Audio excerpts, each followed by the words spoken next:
In the cold, bleak moors of a Sylvanian night, I danced with dragons in the pale moonlight. A sundered race stirred to wrath once more as Malekith the Witch King and Imric of Calidor crossed swords on Total War Warhammer 2. I am playing as the Dark Elves, Aerocrastic is playing as the High Elves. Not working out for me in this one, because taking down a 2-time Averchosen is, well, it's anything but simple. Thankfully, the matchup itself is quite even. High Elves versus Dark Elves. Wouldn't want a situation where lore rivalry is super one-sided. Both have a variety of different ways to approach this in terms of army composition. For my part, under the black wings of Seraphon, I've gone for a kind of tall rush build here, with 3 Raptor Cav patrolling the rear. Honestly, more experienced in this matchup from the High Elf side, where I really like using 3 or 4 Dragon Princes, so it's the same idea here, but I'm a little bit less understanding of Cold One Knights and the punishment they can dish out and take. So, we'll see how it goes. Same principle in theory though, good versus Cav, decent for cyclo-charging infantry, great for pinning down any monsters or chariots who get out of position. Now, the core of the infantry formation is 2 units of Harganeth Executioners. Unfortunately, elite infantry has kind of been phased out a bit by the current meta of skirmish cav and mobility, but it still has its place and can still be brutally effective in the right scenarios. They will mulch Silver and Guard, High Elf Spears, and even White Lions, so as long as they aren't being slammed by chariots or beat down by dragons, they should have a wonderful time against enemy infantry. And Malekith on Seraphon, the Black Dragon, with Power from Darkness, Word of Pain, and Soul Stealer, generally my go-to magic setup for him. Don't usually bring any of his items because most of them are trash. Got 2 Scourge Runner Chariots as well. Don't want to be too cancerous here, so we only have 2 of them. You can easily get away with 4 and a bunch of Dark Rider crossbows as well, but like I said, I wanted to rush. Across the way is the mighty, abominable Arrow Crab Sticks with a Silver and Guard core and White Lion Chariot support. High Elf Chariots are very annoying and stupidly hard to kill when microed well, especially when supported by regrowth, so getting rid of them is a top priority so they don't Judy chop my poor executioners. Flying overhead is Imric of Calidor on his Star Dragon Minaithnir. A lot of competitive players strip him down completely just because he's super expensive and you kind of get diminishing returns at a certain point, so he doesn't have any dueling abilities whatsoever. It's just the Dragon Horn for map-wide melee attack and fear, which is honestly scary in and of itself, because when Silver and Guard are rocking 54 melee attack and 54 melee defense, they trade pretty damn well into any Dark Elf infantry unit. So, unfortunately, there aren't a lot of good targets for my Scourge Runners in this game, so it's probably a good thing I did not bring 4. White Lion Chariots have wonky hitboxes and missile resist, so they don't really care. Illyrian Reavers are a reasonable choice to shoot, but probably not super important, which leaves Imrik, who can get healed by regrowth, and the Mage herself, which, if she was mounted, would be a fantastic choice, but she's on foot, which I noticed after my first volley, so I'm not going to bother shooting her anymore because they don't do anything to dismounted heroes. So they're basically going to have to shadow Imrik all game long and force out early regrowths so we can burst through all that HP and hopefully finish him off for good. Overall, I'd say the Dark Elves have an infantry advantage here, but it's rather irrelevant because the dragons and the chariots can change that in a heartbeat, so it really just comes down to micromanagement.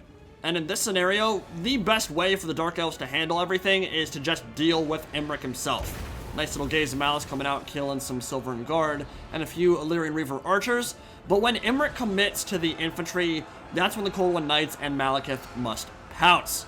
If you can get a lot of damage done to him early, get him, say, down to around half your health pool, then the regrowth comes out, he gets a lot closer to that healing cap, and you'll have a much easier time dealing with him in the late game. But getting that full surround off against a player of Aerocrastic caliber can prove pretty challenging. Very aggressive with Minaithnir early, getting rid of some of the Bleak Swords, which not really a big deal, only 450 gold infantry, so I'm fine to sack that all day long, but if I can get some damage done with the Cold One Knight charge and Malekith coming in from behind, maybe pop a Word of Pain down, that'll be a pretty decent trade for me overall. White Lion Chariots moving up the center, they'll also get a charge in, and the Cold One Knights maybe hung around there a little bit too long, but thankfully Illyrian Reaver archers don't hit particularly hard. Cold One Knights have high armor and missile block chance as well, so their skirmish fire won't be a massive threat to them. What is a massive threat is Imrik landing on my executioners and potentially just strawberry milkshake breathing them out of existence. Them and the White Lion Chariot charges from the flank can butcher my executioners in seconds, so that's why I'm committing so hard to tying him down. Now, we've talked about the importance of animations before, and dragons have some great ones for escaping out of danger. This was a little bit annoying for me because I anticipated the attack and was right there to stop it and get a full surround off on Imrik, but the Star Dragon must have sensed what was coming. Matrix lunged forward and broke through the blockade that was about to form. Malekith, despite attacking into that juicy dragon ass, didn't land a blow. That hurts because there are only a handful of opportunities that arise like that every game, and when you're up against the crazy healing of a life mage with the Book of Hoeth, you want to make those opportunities count. But Imrik's out of there and still looking healthy. On the flip side of that, Arrow's Overwatch fire in this game isn't very impressive, so I didn't take much of a beating myself. The infantry fight is super important here. Executioners are a clearly different breed from Silver and Guard, who are obviously still good enough at their price point to form a front line, but these particular Silver and Guard are more dangerous than usual because they're supported by Imrik's Dragonhorn and that 24 melee attack bonus map wide. Dark Elf Drakes are meant for one thing and one thing only, slicing limbs and heads. What they're not meant for is being bulldozed by White Lion Chariot charges, bowling a perfect 300 down the length of their formation, so that was painful, and these Executioners might be a little bit too far forward, kind of exposes them to breath attacks from Imrik and to charges from the White Lion Chariots, but Malekith is fully committed with Seraphon on the High Elf left flank. Imrik will get clipped by a Soul Stealer, as will the White Lion Chariot of Krace, and Silver and Guard as well, who have magic resist, so they won't take as much damage as some of the other potential targets, but still, if you can get that kind of value out of a Soul Stealer, you're all for it. Would like to get some heals as well, but Malekith's full HP, it's still a good spell to cast. Really nasty breath attack coming in from Minaithnir on high. Executioners were doing well over here, certainly going to beat Silver and Guard even when they do have Dragonhorn popped and that 24 melee attack bonus where they get 54 MA and 54 MD. It's scary, it's hard to deal with for sure, but the breath attack will kill both alike. Doesn't really discriminate in any way, shape, or form. Executioners and Silver and Guard both destroyed by that spell, and looking like the Executioners will be able to hold on a little bit longer than the Silver and Guard after the friendly fire, but they'll tear a route after Imrik goes down and lands.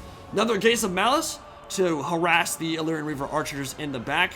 Unfortunately, doesn't do a whole lot of damage to the Silver and Guard, again, because of their high magic resist, so at this point, getting rid of some of the skirmish cav is probably not a terrible idea. Power from Darkness on some Bleak Swords, just to get some more spellcasting and Soul Stealers down, which could be the linchpin in the late game, because you know that blobs are going to form at some point with Imrik and Malekith and all this cavalry on the field too. Kind of focusing on each other's flanks at the moment. Malekith dealing with all the Silver and Guard over on the High Elf left flank. Imrik, meanwhile, staying well away from Seraphon and the Cold One cavalry, which makes a lot of sense. If he lands in the wrong spot, it doesn't take long for Cold One Knight to surround them, to get all that AP and bonus for large going his way, and then Malekith lands on his head, and even with Overcast Regrowth, Imrik might not be able to survive that kind of scenario. So, corrosive, acidic breath spewing everywhere, destroying the Silver and Guard here, causing terror routes, and both sides tattered at this point. About half their army remaining for both the High Elves and the Dark Elves. Scourge Runner Chariots have done a great job so far, shadowing Imric of Calidor, getting his HP low, but an Overcast Regrowth will, of course, get him most of his HP back. So it can kind of be a little bit demoralizing when you're up against the High Elves or any faction with Regrowth and Earthbloods and a lot of heals. Star of Avalorn for sure falls in that category as well. Nicely dodged by Arrow on that Corrosive Breath attack. Took a little bit of damage, but not a whole lot, and managed to move out of the way. But yeah, to get Imrik into a pretty sticky situation, see his HP drop low and then, oh yeah, one regrowth and he's almost back to full. Bit demoralizing, but realize that that is part of how the High Elves play. And if you want to beat them, that's the best way to beat them, is force out the regrowth. You know they're going to get it. Not a big deal, just keep on grinding them down. Now I had an important decision to make here. Malekith could go for the mage and strike the killing blow on her. There would be Reaver archers to support with their mass and speed to tie him down and let Imrik come over and attack from on high, but that could have forced a blob, which would have allowed for a Soul Stealer to maybe do a lot of damage to what remains of the High Elf army. Instead, I'm going to go for the isolated White Lion Chariot, and 3 Cold One Knights and Malekith all chasing after, and it's pinned down. Not quite able to get the full formation ahead of the White Lions. They're trying desperately to escape. Even a Strawberry and Milkshake Breath coming in from the Star Dragon, and they manage to just barely squeegee out of that situation and not lose a single model. It's hard to know whether going for the mage or the White Lion Chariot there would have been more important. Certainly, if I killed the White Lion Chariot there, I'd be very happy. Unfortunately, it survives and it gets a regrowth.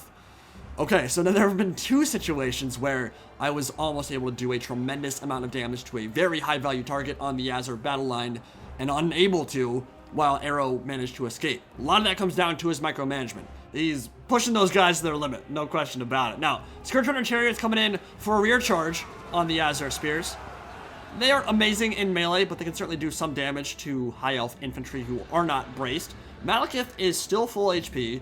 Probably use a Power from Darkness or two on the full HP Scourge Runner Chariots and get some good Winds of Magic back. Unfortunately, most of my infantry is completely gone. So the High Elves have more support here, but Imrik is in a much more precarious position, considering he's close to the healing cap, and might not be able to take Malekith on in a 1v1 scenario anymore. Executioners appear to be completely gone. Cold One Knights, each about at 1/3 or so, in terms of their health pool. Thinking about going after the mage, maybe forcing some kind of blob to Soul Stealer it. Nice little Gaze of Malice coming in on the High Elf Spears. And now, thinking about going for a full commit. Saw the Illyrian Reaver Archers coming in from the flank. They're screaming in. Want to pin the Cold One Knights down so Imrik can get a final breath attack off on them. Gotta go into melee at some point here, though. Just in a situation where we can hopefully get a good duel on Imrik and destroy him. If Imrik dies, I am feeling super confident about my ability to win this game. Cold One Knights going in. Imrik is tied down at the moment.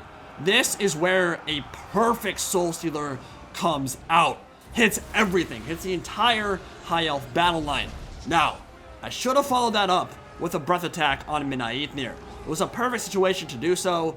I just kind of blanked and didn't do it. Would have been about 1,500 damage and maybe seen Imrik off completely. There's a big terror route on both sides. Got a really good situation there. High Elves are in tatters, but now Imrik takes off and he does the exact same thing to me. About 1,500 damage on Seraphon. Malekith is pinned by the Illyrian Reaver Archers, which their mass is very useful in situations like this.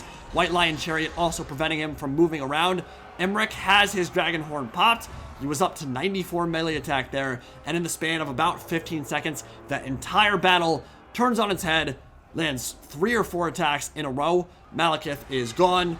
Mass rout, High Elves win the game. Frustrating. Well played from Aerocrastic. He definitely deserved the win. There were a couple of things that I definitely should have changed there that would have probably given me a great chance to take the battlefield. I only ended up using one of my breath attacks with Seraphon in that battle. That's honestly a huge mistake. That is a lot of potential damage you are leaving on the table if you only use one. I think some corrosive acid melting Imrik's face off there during that final confrontation possibly gets him routing or gets him real close to the edge, from which point Malekith only needs to land maybe one attack to get him routing, then he can chase him off the map and take complete control over Schwarzhofen.